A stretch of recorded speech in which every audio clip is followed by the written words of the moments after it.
Look, I know you may think the only thing that gets me excited these days are my cats, and mostly you're exactly correct. But I also love seeing women get their flowers. And by flowers, I mean dollars, which is why I have some good choice words. That's exciting for the recent collective bargaining agreement made between the WNBA and the Players Association, which will increase salaries by an average of 400%. And it's not just the salaries. The new agreement also has tons of benefits for working moms, like ensuring players' children are able to travel with the team if need be, and paid leave for non-birthing parents as well. And while the players are always their best advocates, what I really love is that Nobel Prize-winning economist Claudia Goldin served as an advisor to the players using her decades-long knowledge of gender-based labor practices. It's so nice to say positive things sometimes. Gosh, you just love to see it.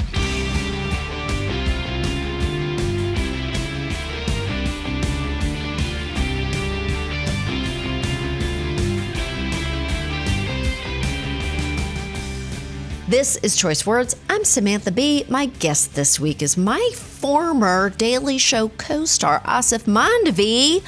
Oh my God, I miss him so much. We had such a fun conversation. Oh, you're going to love it.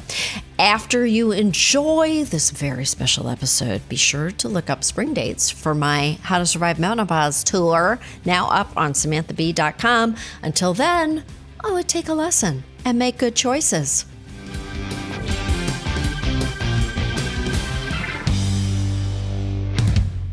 Hi, Aasif. How are you? How you doing? I'm doing great. How are you doing? I'm good. I'm a little tired. Good. I'm a little You're tired. I'm tired, but I'm good. I mean, Yeah, it's like I have a child. I'm doing a show. I know. So I want to ask you. I actually need to know about your schedule because have always kind of been the hardest working man in show business. Is that true? I don't know. It's true. That's how I think of you. Oh, all right. Well. I apologize to all my listeners who, if they don't know that we worked together for like a decade. Yeah. So I'm actually, I'm not going to talk about anything important at all. Okay. All right. Do I have to? Am I required to? No, not at all. No. Let's not. I am going to talk about your projects because I want to know how you actually are managing this schedule. I want to learn. I want to learn from you. Well, you're no slacker. You've been working very hard yourself. I know. But I will say, it is. It's been a long time since I have done like a theater schedule, and also had a child. Yes. And a little kid. How old is your son? He's 6 now. He's just 6. Turned 6.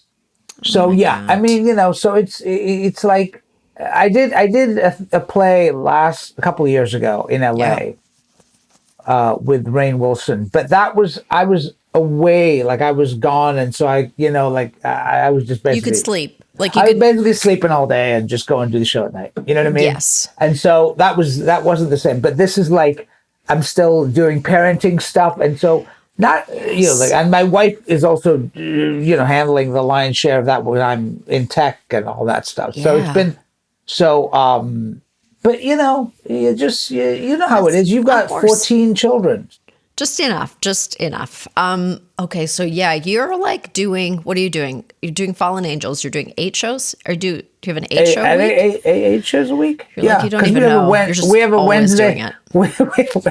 I'm just there all. No, we have a Wednesday mat and a Sunday mat. 2 on Saturday and 2 on Wednesday. So yes, so it is an 8 show week. Oh my God. And so we're just getting into it. We're just getting into the swing of things now. But are you in? So you're teching. No, we just finished tech. We just started our previews last week, and so oh my God. We're in it now. And it's look, the show is a lot of fun. It's bang bang, in and out, hour and a half, no intermission. Yeah, lots of laughs. A big comedy. Wait a second. Did you just say there's no intermission? That's my favorite type of show. I know. Oh my God, a one act. Delicious. It's an hour and a half. Yeah, So that's it's not, great. they did it, it was originally written with intermissions, but the way we've done it is like, it just flies through because, it's not like, it's not Medea. You know what I mean? It's like, it's. Can it be when I come and see it? Can you it might be. switch it up? It might be. But it's fast and funny and hit him hard, hit him fast, and get out. You know what I mean? Get in there, fast and dirty. Let's go. One act. I got my M&Ms. I'm going to be real quiet about them. Yeah. I want to go home and digest. Yeah, and if you come after we open, the curtain is a 7, so you're out by 8:30. Boom. Is this new? Because I'm loving it. I don't know how old you are. I'm 56 now. When a show starts at 7, and when I do shows, I always try to aim for 7. Yeah. That's when everybody's at their peak. Yeah. Your audience is at their peak. I feel like we're doing earlier start times, and I just want to say a prayer of gratitude to the Broadway gods for switching. Yeah, I don't know. I mean, I don't know if that's a new thing because when I remember shows always starting at 8:00, but now it seems to be that 7 is the sweet spot, and especially I think people were like, oh, we just want to get out. We have babysitters. Got to get back to Connecticut, whatever it is, I have to get in my car and drive to the heart of Jersey. Please let me be free. I think people really, it's weird selling point because I never wanted to talk about that because I thought it was like, I wanted to talk about the play and how funny it is and all the great people in it and how talented everyone is and all that. And then my publicists were actually like, talk about how it's an hour and a half. I'm telling you, it's such a selling point. You're like, everybody's spending $350 on tickets. Can we go home and just get to bed on time? Right, exactly. And I was like, isn't that sort of like demeaning? I didn't want to talk about it, but they were like, just no, that's a big plus. You got to talk about that. When I see that on the calendar, I feel like I feel a sense of elation in my whole body. I'm like, holy shit, you guys. And then I will text it to my friend, like, come to a show with me. It starts at 7. And they're like, I'm in. Yeah, it's over by 8:30. Boom. Oh my God, I'm laying down. I'm horizontal. I'm reading my book by 9:15. Yeah, This is what we all want. This is what it is, isn't it? Meanwhile, I did Godot 2 years in 2024 with Rainn Wilson, the one I was telling you about before, and that was 3 hours, and it was awesome. 3 hours with an intermission in LA. In LA. I hope you started at 5 p.m. because that's the time that I have energy to watch Godot. It was like people were, because you come out of the show and people were just like. And it's LA, so people have to drive back to Pasadena or whatever, And so like people would be like in the lobby, like my friends would be like, "Great show, terrific, we gotta go, thanks." Yeah, and they would and I would get no love like from anyone because they would just be like, "Sorry, we have a long drive home. We gotta get." And it's already 10:00. They're like, I know you said it was 3 hours, but I thought you might get it in under this time. I thought you might go faster. We might go faster. I have to leave. I know. And you realize what a hard sell that is, especially like I was like, come see the show. They're like, 3 hours. Yeah. And it's Godot. Okay. All right. Okay. Everybody's got to be like, they have to go into training. They're like, I need to only eat salmon for about 5 days because I've got to stay up till 10 plus a drive. And I need a full sugar Coke after. And I'm going to watch a show that I don't understand. I'm going to see my friend in a show. And this is like, you never want to invite people to your show. And it's like a huge sacrifice, actually. They're doing more work than you are. And you're in the show. They're like, I hope you remember this. I hope you remember this favor that I did for you. Right. I came. It's funny, Mark Consuelos is in the show. Okay. And he comes in, and this is not a spoiler, but he comes in at the very end of the show. He comes in like the last 10 minutes of the show. Right. And he invited a bunch of friends to come the other night. And they're like, what the fuck? And they came to the show and they thought he had punked them. He thought because they're sitting in the show. Yeah. And granted, it's only an hour and a half, but they're in the show and they're like, the show's almost over. And he's still not in the, they were like, oh, he just gave us he just told us to buy tickets to a play that he's not in. Oh my God. He's like a producer of this play and he made us come. Right. No, they literally thought he had like just punked them and told them to come and come see a play that he's not in and pretend and told them he was in it. Which does was he, genius. be honest, does he like live around the corner from the theater and he just wanders in at like 7:45? I know. He does wander in late, but I think he lives in Chelsea or something. So it's not that bad. It's not that bad. It's not like he has an apartment up. He's like, I live upstairs. Yeah, upstairs. Yeah, I live upstairs. I'm the man who lives in the attic. Right, exactly. Yeah. I'm excited to see it. I love going to shows. A, I love going to shows. B, I love a show that starts at 7, as we've established. Yeah. C, I love you. And I miss you. Oh, I miss you too. No, you just said it. It's okay. It's fine. You know what? Do you ever, it was, what was it? How many years ago was it that we were on the show? Many.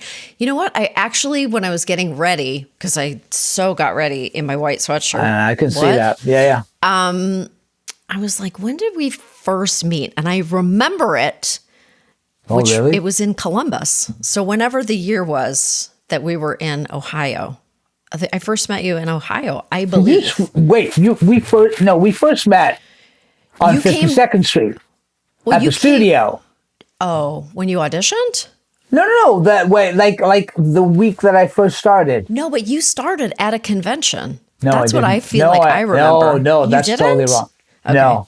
Wow. I've made it. I dreamed it. That's a good story though. I dreamed it. No, I started at the show. Okay. I don't know if you remember this. I've told this story so many times now. Okay. People literally, when I do these podcasts, it's going to be new to me because I know thought I met you I know in it's so funny. The one person I thought would be like, yeah, I don't need to hear that again.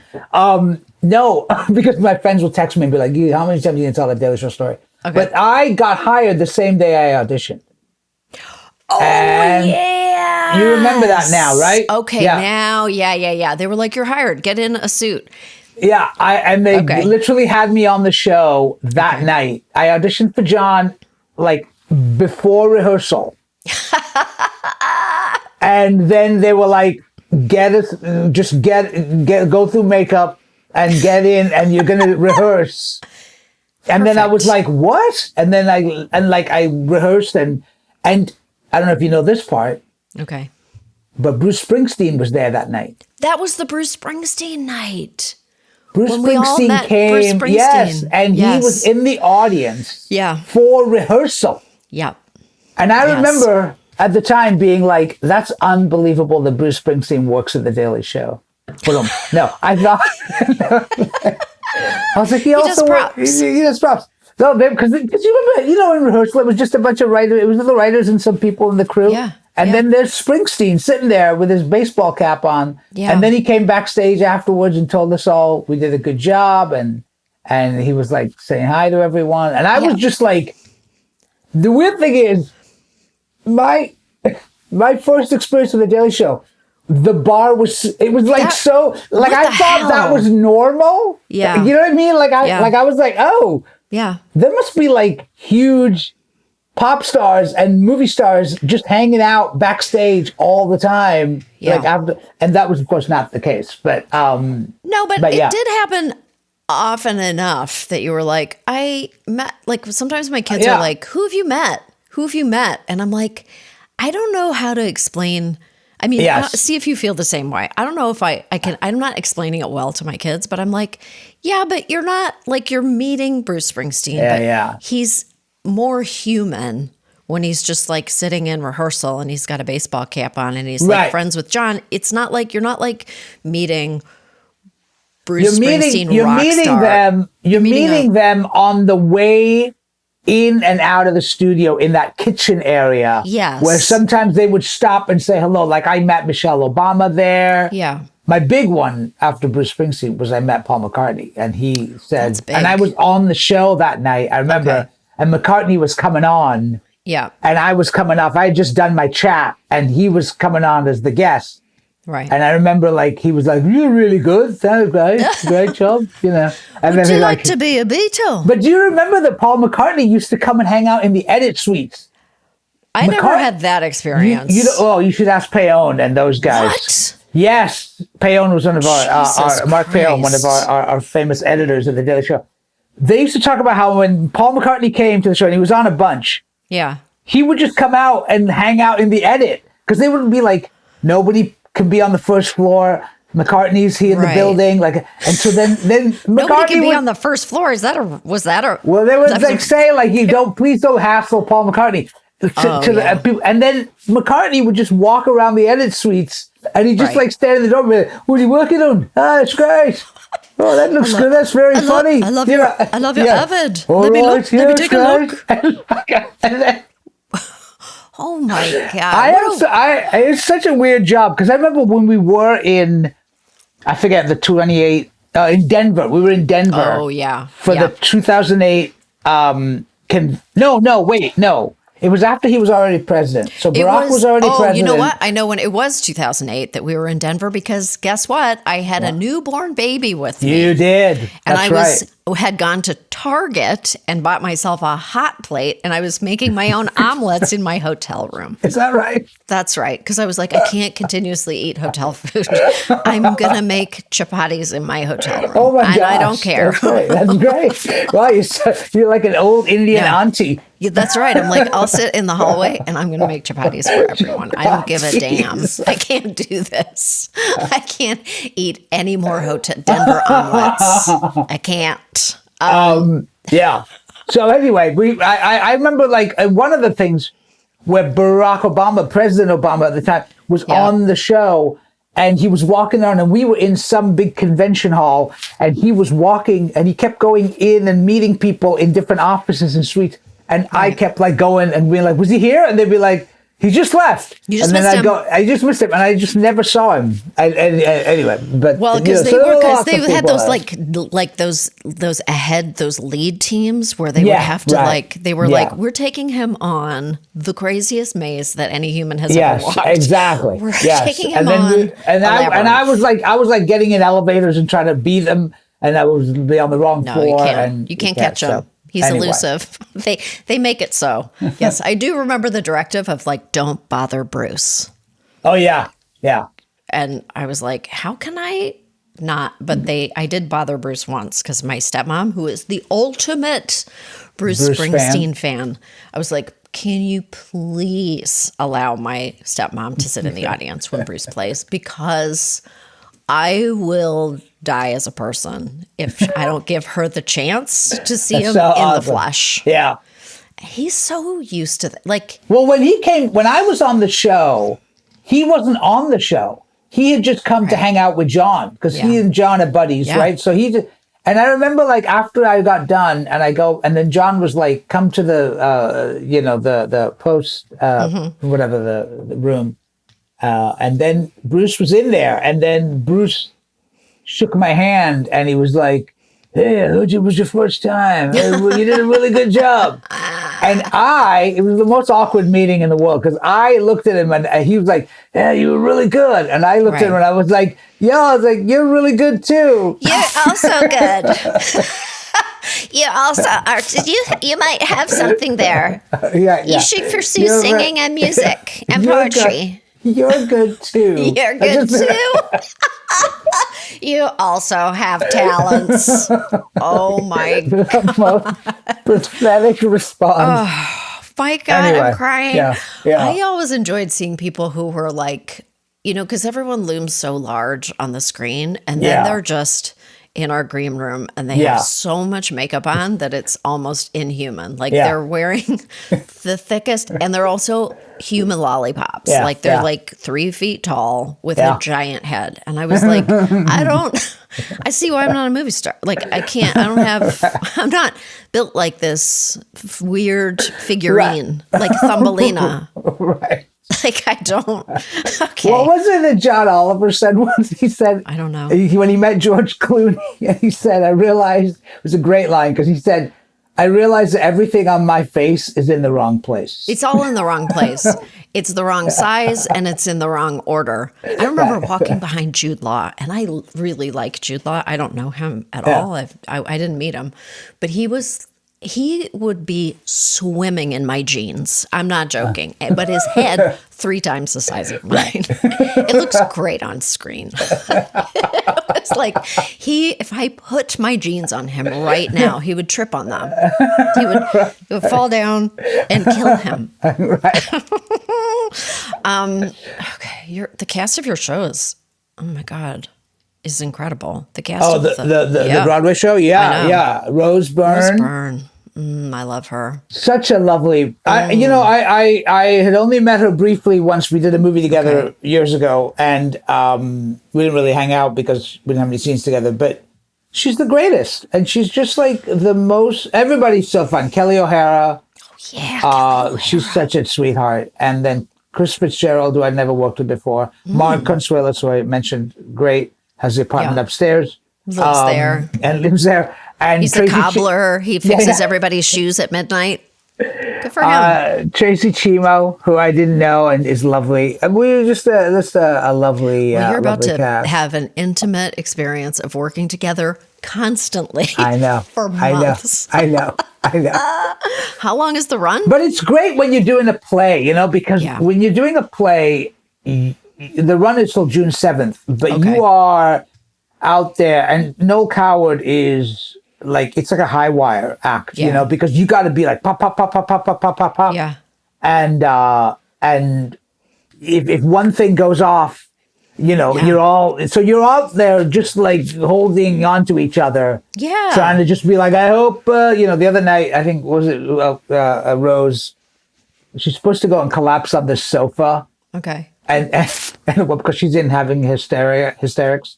And she went and collapsed on the sofa at the wrong time. Oh no! And so she was having hysterics. Yeah. So then she collapses on the sofa. Yep. And then she realizes she's in the wrong place. So she gets up still in mid hysterics, and then walks over to the mirror. And like it was like one of those things where you saw this and you were like, I'm on stage with her. Yeah. And I'm about to lose it because I'm just like, you literally just realized you're on, and then you're like one page too early on the sofa. So she gets up and continues her hysteria and walks over to the other side of the stage where she is supposed to be for the blocking. So there's stuff like that every night. Fun. I feel like that's very invigorating. Like there's something about something going wrong that actually, it really juices it. Like you be really coalesce, like the teamwork.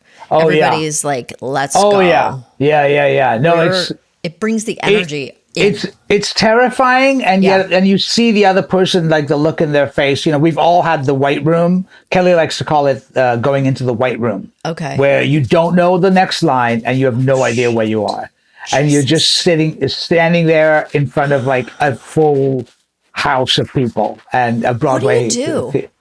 Well, it happened the other night, actually. What you do is you just wait and you look at the other person, and then hopefully it comes to you, and it feels like an eternity. And then mostly people are like, I didn't even notice. But, yeah. I'll tell you when it's bad, though. When I did my one-man show years ago, before I knew you, I did a one-man show. Okay. And I had a character in that show where I was dressed as a young girl, and I had a little dress on. Yeah. And a headband. Yeah. And I went up in the middle of that monologue. And when you're in a one-man show and you go up like that, you lose it. Everything disappears because all your imaginary characters you're talking to disappear. And it was just me, a grown man wearing a dress, standing in front of like a group of strangers with nothing to say. There's nothing lonelier. That's a lonely experience. It was the loneliest, scariest feeling I've ever had in my whole life. You're on your own. What are you going to do? And I'm wearing a dress. How are you going to? Hopefully this dress you're wearing will jog your memory about what you're playing right now. Exactly. Have you ever done a show? Because you've done a lot of theater. You have done a lot of theater in my estimation. I've seen you. I saw you at Lincoln Center. You saw me in Disgraced, I think. I saw you in Disgraced. You were great. You're great. Thanks. It was a great play. That was a great play. Won the Pulitzer. Won the Pulitzer. Very good. And rightly so, if I may say. As someone who has... And I would say that I did not win personally the Pulitzer, but I was responsible for the playwright getting it. You elevated the material. Yes, I do. Yes. Have you ever done a play with somebody who's like really, because they do love, there's sometimes where someone needs to wear an earpiece, or there's like the words are written on a vase. I haven't done that. Thank God. Boy, that seems that's scary. Scary. I know. I've heard stories about that. Yeah. With some actors who I won't name. No. Who maybe imbibed a little bit too much in the 70s. Oh, do you know what I mean? Yes. like they had a little bit too much ganja back in the 70s and 80s. That brain and now the memory is shot. The curds have smoothed out in the brain. Exactly. Very slick surfaces. And so now they need the earpiece.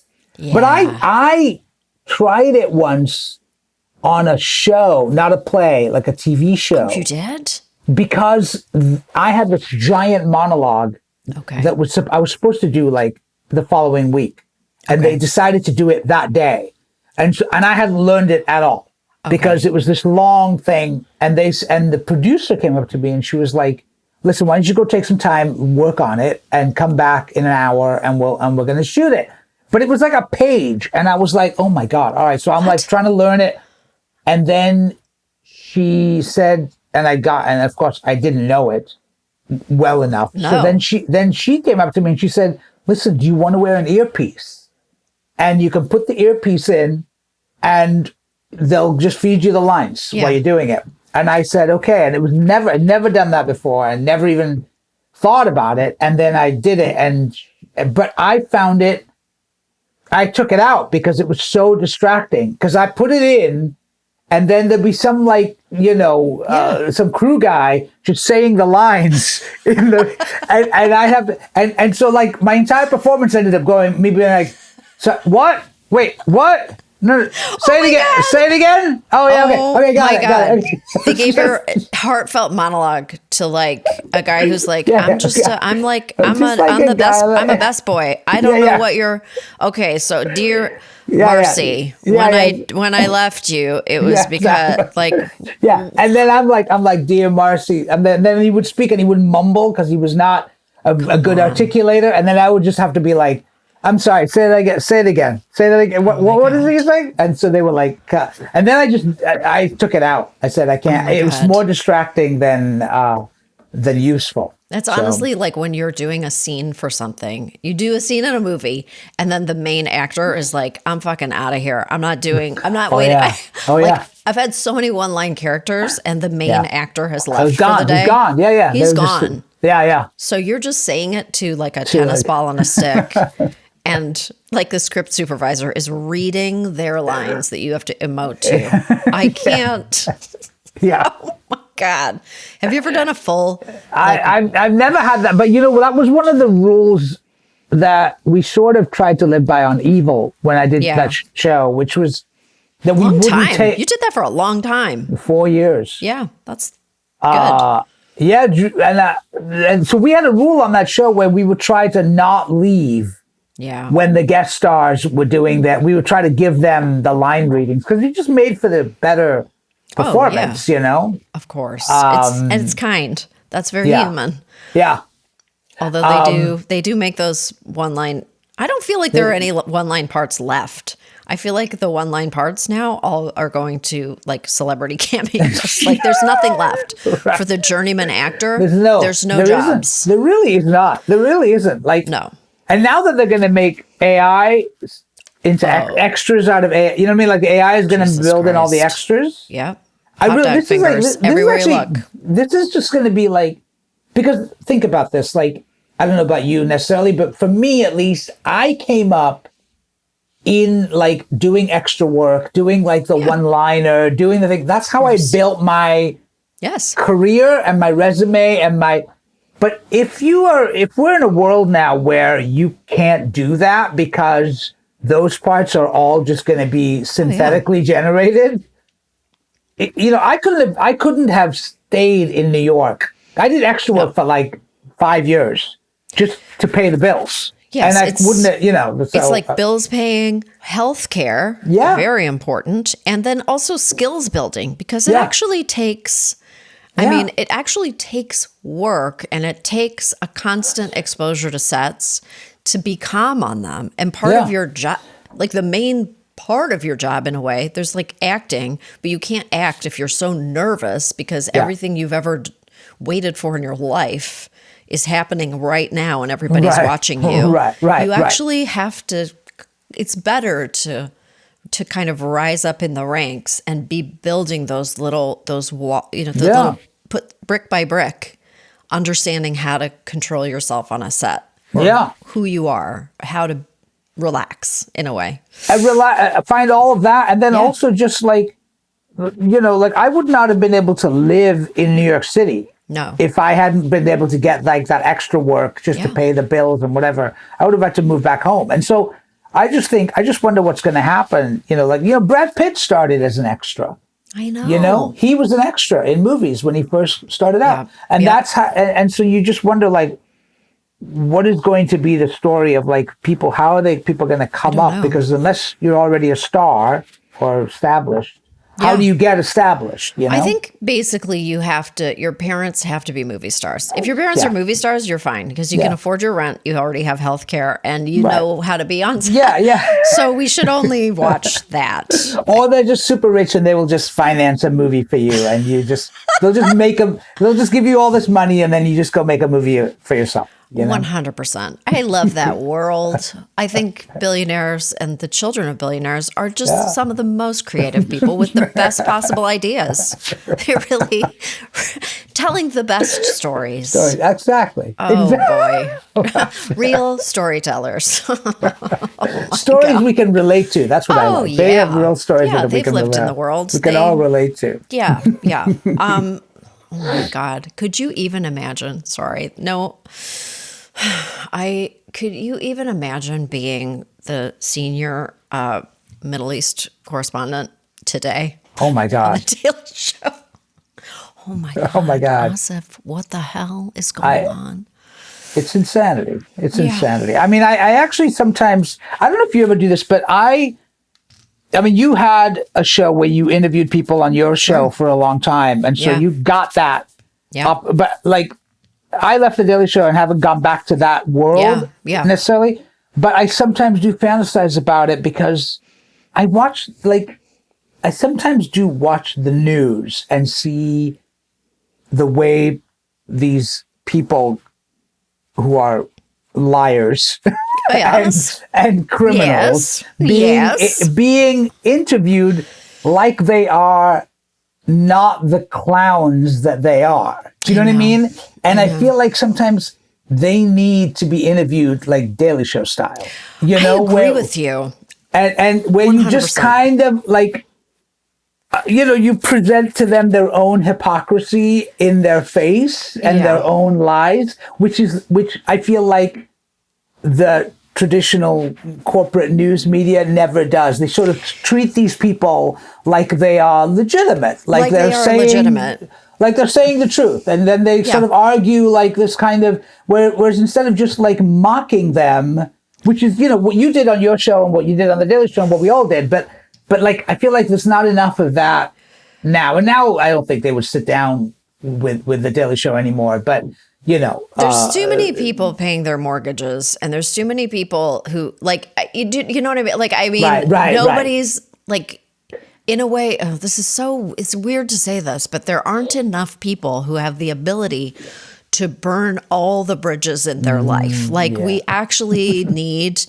Here's my new structure. Only wealthy people go into journalism because they need to have the ability to walk away from that job because somebody needs to be able to say at a White House press briefing, what the fuck are you fucking talking about? You're a fucking liar. And then you get kicked out. And then you get kicked out and you're fine. Now I get on my dad's plane and I go just to relax. And maybe you hit on something there because I think that the one thing was that we didn't give a fuck on the Daily Show because we were at the end of the day a comedy show. And so it was like, I remember like, it actually became very apparent to me when I was, Brennan Schwab, remember Brennan? Yeah. He and I did a piece together down in Florida with Rick Scott, the then governor. Yes. And we did this whole piece about trying to get him to pee in a cup. And I remember I did that at the press conference with all the news outlets from the state of Florida. Yes. Were in that room.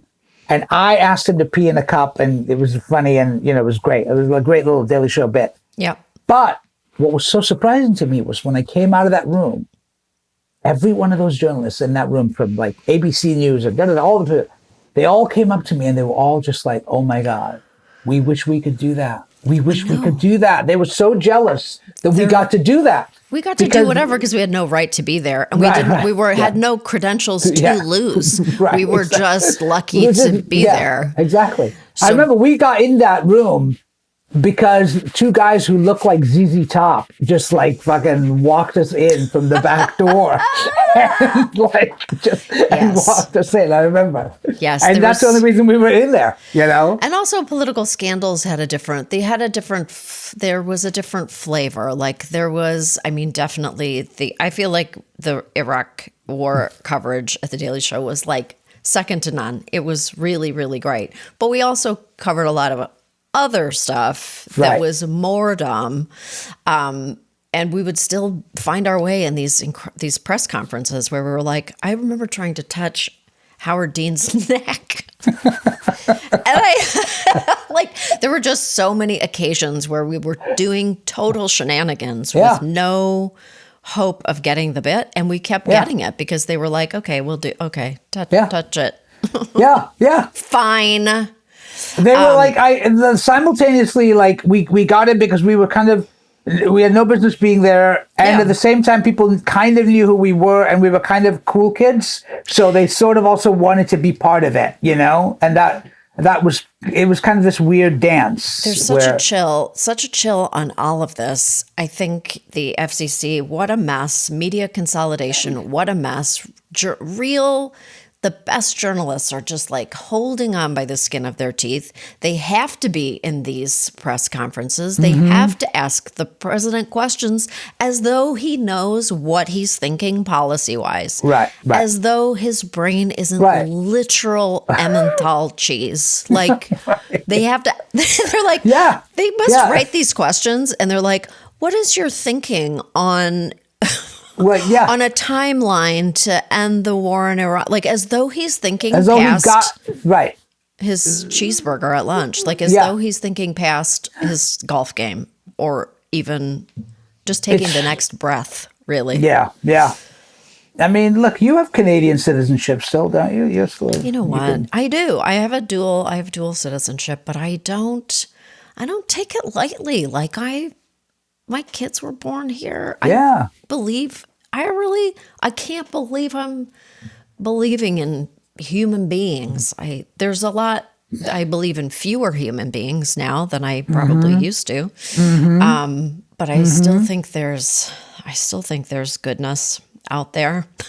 People who are listening to this podcast have goodness in their hearts and best intentions. Sure. It's so funny. I feel like when people are like, are you nostalgic? I don't like. The thing that I mainly have, we've been talking nostalgically, but I don't think about it all the time. But what I really am nostalgic for is when people had shame. Yeah. When flat earthers were more quiet about their opinions. Yeah. And weirdly enough, when we sort of we're living in the world now, at least when the Iraq war happened and all that, there was a kind of fake noble intent that was sort of put out there for the world to eat up. You know what I mean? We're going there to spread. And now what's so sad to me is that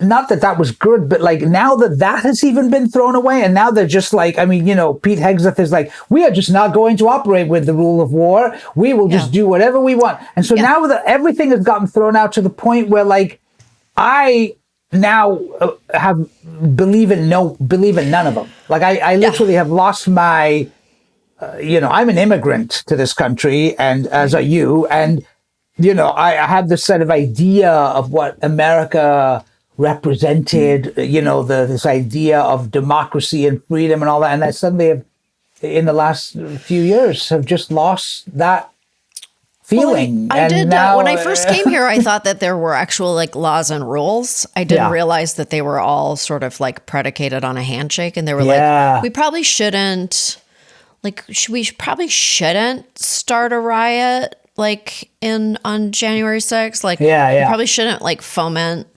violence. That's also been my wife is educated as a constitutional lawyer because she went to law school and very smart. And she must be going literally out of her mind right now. Oh, yeah. Well, she is. And so I say to her all the time, because it baffles me how actually easy it is to completely overturn our democracy and turn it into an autocracy. Yeah. Like, it has been so easy. Yes. It is, and I always look at her and I'm like, I don't understand. Like, how did this... I'm surprised it's taken this long then in that case, because literally the entire system is based on just people agreeing to do the right thing. Yeah. And all you need is one person like Donald Trump to come along and be like, screw that. And then just stack the courts, put everybody in the Democrats are, whatever. Like, it's like they're literally not even there at this point. We've put too much power in the hands of too few people. And we've spent too much time here. And I understand that this is a capitalist society, but we've spent too long conflating wealth with wisdom. And now we've just given it all to these like tech oligarchs who are making all the decisions for all of us about what the future is going to look like. And I really think I might just go live on a boat. I think I should become like a seafaring woman, like a woman of no allegiance. There you go. I don't know. There you go. I'm just not sure what the next step is. I have to say, like, I had a son in 2020, right in the heart of the pandemic. Yeah. And, it's been the weirdest thing because becoming a parent, like a huge thing in my life, like becoming, and it changes the way you think about the world and think about the future and think about like everything. It changes once you become a parent. Yes. And to see what has been happening in the world in the last, like I see more dead children and babies getting blown up than anybody should see. Like I've seen more in 1 week now than I saw my entire, and it's like, and as a parent, it is just gut wrenching. And as anybody, but especially when you have a child and you think like, and you look and you go, it could be any one of us. It could be any of us. There, but for the grace of God. Yeah. Like we are just, this is an accident of birth. It's an accident of birth that we get to live here in this nice place with food and running water and a hot shower and, and all that. It's literally just, and those people, it's just like, it's insanity, like how. It's also like, I find it very, this is not as important as what you're talking about, not even remotely, not to scale, but like, there is also an extra element too of like, I look at my own kids and I go, well, who are you going to look up to? Like, who is there who are we looking up to right now? Yeah. Like where are the leaders who are going to make a very impactful, like we are just looking to people in our communities who are leaders now, people leading the fight for like healthcare, people it's just so individual. There's no, like, I think that's, I know. I think that, I look at your kids, my kid who's younger, but like, I think about like, what is exactly that? Like, who is he going to be inspired by? Because it just feels like right now, everybody is just operating from power and greed and money and all that. I mean, my wife and I were very involved in Zoran's campaign for mayor, and he, I'm very honored to say that I consider him a friend, and I have to say it was the first, when I saw him speak for the first time, it was one of the few times in recent history that I heard somebody and I was like, oh, this guy is sort of walking the walk and believes in what he's saying. And it's, because all the way back to the Daily Show, we got so used to politicians just kind of just saying what they're supposed to say and then saying the opposite next week and, whatever. Sure. And so it was actually kind of really inspiring working on his, fundraising for him and doing events for him and getting to know him a little bit. And just realizing that, there are still people who have idea, who are idealistic in a way and want to try to do things that are benefiting the average person. Right. It's refreshing, right? I remember, and actually can articulate that point of view, and kind of, and we might see that. We might see more and more of that grassroots people coming out. I mean, the guy in Texas right now, I have a friend, Farhan, who's a former firefighter who's running for city council here, and people are coming out and saying, on a local level, and coming out and being like, I feel like I need to do something and do the right thing because there's so much going wrong, So when you meet someone who can speak extemporaneously about an issue, they really understand an issue backwards and forwards, and the depth of their knowledge about it is, it's so much deeper than you can imagine that you've ever thought of, and you just go, I'm so relaxed in your presence. I remember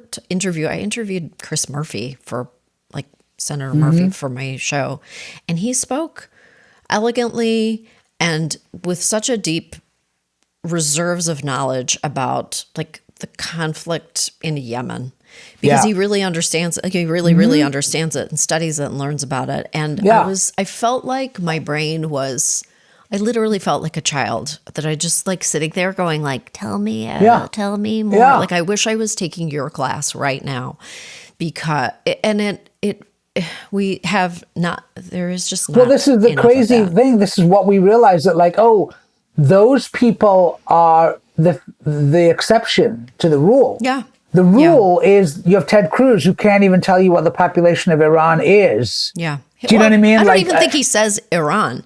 Actually, listening to people say Iran is breaking my spirit.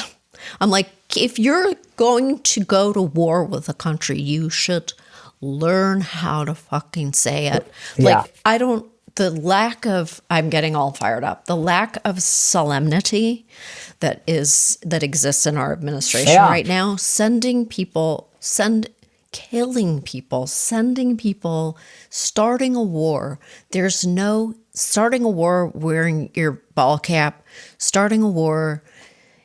Funding a war. Fighting a war, having a dominionist run your department, I'm air quotes saying your Department of War, a man who literally believes in the rapture and is probably trying to hasten the apocalypse, is running the military. I don't know. Anyways, I can't take it. Anyways, I looked through my phone the other day and I found a picture of myself hugging Kid Rock. He came to the rally to restore sanity. He loved The Daily Show. He used to watch it. He watched it like crazy. What happened to Kid? Now he's doing hot dips with RFK Jr. and they're working out in their jeans. Aasif, I can't. Wait, I don't think I met Kid Rock. I have a picture of me hugging Tony Bennett. But that's nicer. That's nice. Yeah. Well, what I'm saying is he used to be a normal person, and a lot of people I know. Yeah. Went down. Yeah. I mean, we're having raw milk and we're not vaccinating. I don't know. It's terrible. I'm going to come and see your show, and I'm going to love it. Yeah. I'm going to watch your show. I hope you do. I'm going to see your show. Come. I am going to come. Can I say hi to you? It's only going to be 8:30. Come by. It's 7:00, 8:30. You're out. You got it done. Yeah. It's great. It's great. You have from 8:30 to 8:35 to receive my greetings and my good wishes, and then I have to leave. To take the subway north. Where are you? You live in Connecticut now? No, I have a house there, and then I have my apartment. I live on the Upper West Side. My kids are in school in the city. Oh, in the city, right? So you're still on the Upper West Side where you used to be. Toggling back and forth all the time. Yeah. I should also plug my other show, right? Should I do that? Oh while my I'm on God. the air. We didn't even talk about the miniature wife. I know. Am We I can talk a about it for miniature a wife? couple of minutes. Like it's great. Matthew looks McFadden, Elizabeth Banks. I just love watched Elizabeth the first couple Banks. of episodes, and it's actually really funny. It's really funny, and It it's looks- literally like, it's not a metaphor. Like, it's literally the miniature wife. She Like, gets shrunken. She gets shrunken, So Matthew McFadden is the husband, and he's a scientist. and he accidentally shrinks his wife. He accidentally and shrinks they her with an also- agricultural product, right? Yes, right. With a thing that can shrink corn and crops down to like the size of a tabletop, so that to combat climate change, so you can Yes. grow crop. So he's got this noble thing, and he wants to win the Nobel for it, but he and his wife have a terrible relationship, and they're very dysfunctional. And Okay. he accidentally shrinks her, and now she lives in the dollhouse, and she hates him. He hates her. He's trying to restore her back, or maybe he's not. And she's trying to kill him because she realizes that he's never going to be able to get her back to normal size. Or maybe he can, I don't know. But she's trying to kill him. And it's Tom and Jerry meets Honey, I Shrunk the Kids. You know what I mean? love It's that. So It's on Peacock. it's on Peacock. You're yes, the and- most workingest person. Well, Isn't Elizabeth Banks a gem? She's a gem. she's of a great. And person. I worked with her at Williamstown Theater Oh. Festival in 2005, and we pulled up a Really? picture of the two of us, and she looks the same, and I look Is like my ageless. grandfather. No. And Kid Rock is in the picture too. He There did you the go. show with you. Oh my God. It was a pleasure to talk to you. You too. It's Rest been up, because I need yeah. you to be really on it when I come and see you. I'm going to Come bring see it. Jason. He Great. says hi. Yeah, tell him I said hello, and both of you have to You're come. going to sit in the front row. and, We're gonna.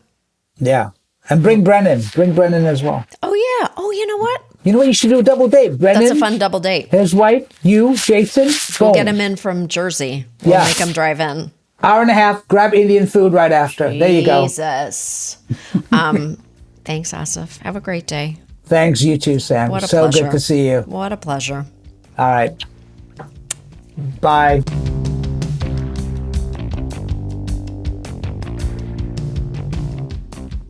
That was Aasif Mandvi, and I had no choice but to look up one thing. We were talking about whether we met at a convention or at the Daily Show office, and he insists that it was at the office, and of course he is right. It was August 9th, 2006, which was not even a convention year.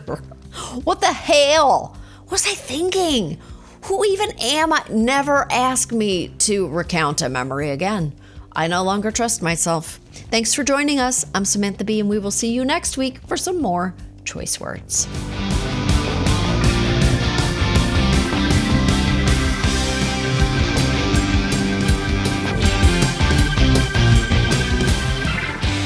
Thank you for listening to Choice Words, which was created by and is hosted by me, Samantha Bee.